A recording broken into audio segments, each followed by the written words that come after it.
So you want to do the wedding ring collar, and I don't blame you. I mean, it is an absolute staple, so gorgeous, and while it may be fairly intimidating, you can do this.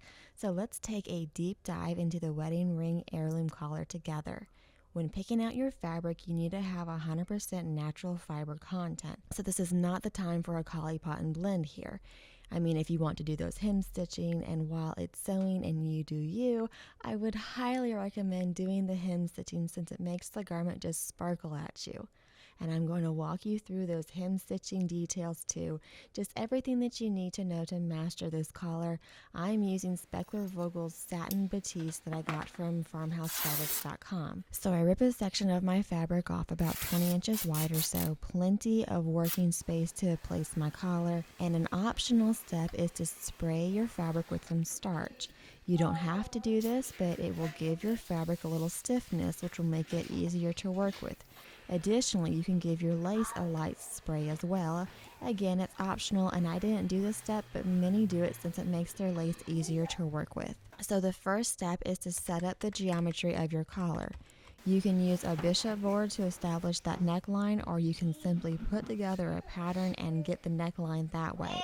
But if you do the pattern route, I would suggest tracing it onto a scrap piece of tissue, since we will be putting quite a few pin marks into our work as we create this collar. And then I'm marking with a friction heat activated pin the neckline, the center front, the shoulder seams, and the backs of the collar, like including that facing little bit, and that bottom curved edge of the collar as well.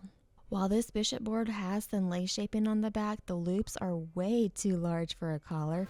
They are more designed for the bottom of a skirt or something, so instead I'm going to let my lace guide me to this loop. So I'm giving it a quick pin, allowing the lace to do the work from here, guiding it around as much as it wants to bend. This lace is either 1/2 inch wide or 5/8 of an inch, I can't remember, but you really don't want to go wider than that. The wider you go, the more the lace is going to bunch on that inside curve.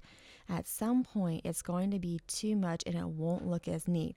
So, I mean, the extra little bit of lace on that inside curve, it has to go somewhere. I hope that's all making sense. So something like 3/8 of an inch wide would be really playing it safe here, and 1/2 an inch is also a good width as well. So then I roughly trace around the outside curve and then clean up that shape on some paper. I like having a shape that opens more on the top than at the bottom, but it is sewing, so you do you. Just let your lace do the guiding and you'll find a pretty curve to go with. So the last piece of geometry involves transferring this curve to the fabric. So I start at the center front, making sure the bottom of the lace curve is at the bottom of the fabric curve. Next, I move on to the shoulder lace loop. Although I suppose you could do the back lace loop and then split the difference for that shoulder lace loop. But I measure over about 1.5 inches, which works out for my collar size, and line up my lace loop around that shoulder seam. And I repeat the same thing for the other side of the collar. And notice that my lace loop is not directly on top of the shoulder seam. The shoulder seam is merely there as a reference. It's perfectly fine that the lace loop is not on top of the shoulder seam. So on to step 2, shaping that lace. To shape the lace, I start on one center back, working from left to right makes sense in my mind, so that's how I do it. But working right to left might be easier for folks who are left-handed. I'm not sure though. So I follow the curves and pin every 1/4 to 1/2 inch, and I give a very slight, very slight pull on the lace as I'm pinning it to the board. If you went the pattern route to draft your geometry, then put that piece of paper, that tissue paper, onto an ironing board and use that to pin around to properly shape your lace work. And this is very important. It's such a great trick to making your work look super neat. So yes, go grab that wiggly thread at the very top of the lace header, but if you just grab the wiggly pull thread, you can see how the gathers look clumpy and don't lay so neat. So the trick is to go back and get 2 more pull threads from the lace header. This will give a lovely clean look to those gathers. You can see here I'm only pulling that top wiggly pull thread and the gathers look, well, less than desirable. But when I go back and grab 2 additional pull threads, then I have lovely neat gathers. You see? Neat gathers, clumpy gathers. neat gathers, clumpy gathers, and those clumpy gathers will become neat gathers when I pull 2 additional pull threads, just like magic. Now, in my experience, those pull threads are only going to pull for so long before they break. So I do 1 loop at a time, and then I grab a new section of pull threads. Yes, they are the same pull threads, but having the new section and pulling them from a better angle prevents them from breaking. So I like to go to the middle section of that bottom curve, and I will pull up on them, say 1/2 inch or so in length, and carefully snip them so I have 2 working ends again.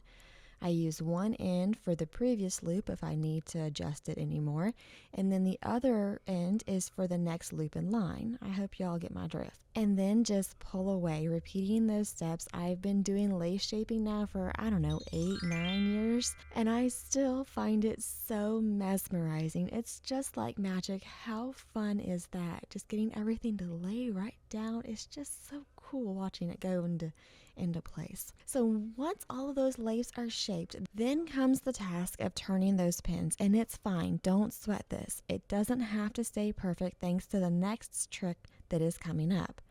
Turning the pins on those gradual connecting curves is fairly easy. Just take out a pin and reinsert it, making sure to only go through the fabric and the lace. So I'll do this step all the way around the collar first, just getting it done and eliminating those pins from sticking up and getting in the way when I turn the pins in the loop. So when it comes to turning those loop pins, take it 1 pin at a time, and most of them do turn fairly well. You'll want to keep your laces as on top of those drawn curves as you can, but it does not have to be perfect. Like I said, I have a trick for y'all that's coming up. If a piece of lace moves a bit, you can use your pin to take a hold and put it back into position, kind of tugging it back into place. And when all those pins have been turned, I grab some water-soluble thread for this great little trick. Seriously, it's such a huge help to do this step. So I'm going to base around all those curves. This allows me to wiggle any bit of lace right into place if it moved too much when turning those pins, but also it allows me to get rid of those pins. And not having those pins while you are hem stitching is, well, just wonderful. Some people keep the pins in while they are hem stitching, but I find that leads me to a hot mess in a hurry, having to navigate your presser foot around those pins, trying to keep your curves in place while focusing on hem stitching. And can I mention, it can be a very painful process. So yes, basting is well worth the time. I do just a running stitch around those curves, just getting all those curves basted into place. You don't need to worry about removing these stitches since the thread is water soluble. And when everything is basted into place, we can move on to the next step. Step 3, hem stitching. So the first part is to figure out how large of a hole you would like. I tested out this size 90 microcheck needle, but I thought the holes were too small for this collar size. So I moved on to the size 100 wing needle, and I liked those holes quite a bit. So you're going to need to put some stabilizer behind your fabric. It makes the world of difference, and while there is not a perfect stabler out there, my favorite is Stitch in the Ditch. Water-soluble stabler is a close second. I honestly have a love-hate relationship with that stuff because you have to really soak your fabric to remove it, and that can lead to some hard-to-remove wrinkles. So like I said, nothing is perfect, but my preference is Stitch in the Ditch. Or Stitch in Ditch, I think, is what it's actually called, but whatever. I digress. I'm hem stitching around the top of everything first. So let's talk about this hem stitching process. If this is your first time, please practice on some scrap fabric. You'll see that there's a pattern that your machine takes, and I'm not sure if every machine is the same pattern, but for example, my machine does the zigzag section before moving on to the next hole, the next hem stitching hole, that big hole. And those are the holes that we are concerned with. And that's what you need to figure out. What happens just before the next hem stitch hole?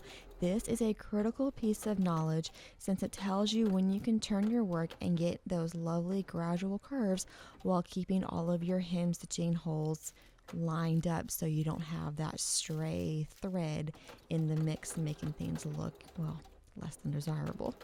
So with my machine, it will zigzag left, right, and it's that last right when I put my needle down and turn my work if needed.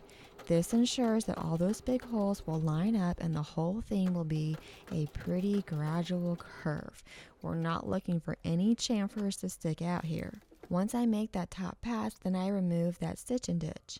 The trick to removing as much as possible is to gently tear it in the opposite direction.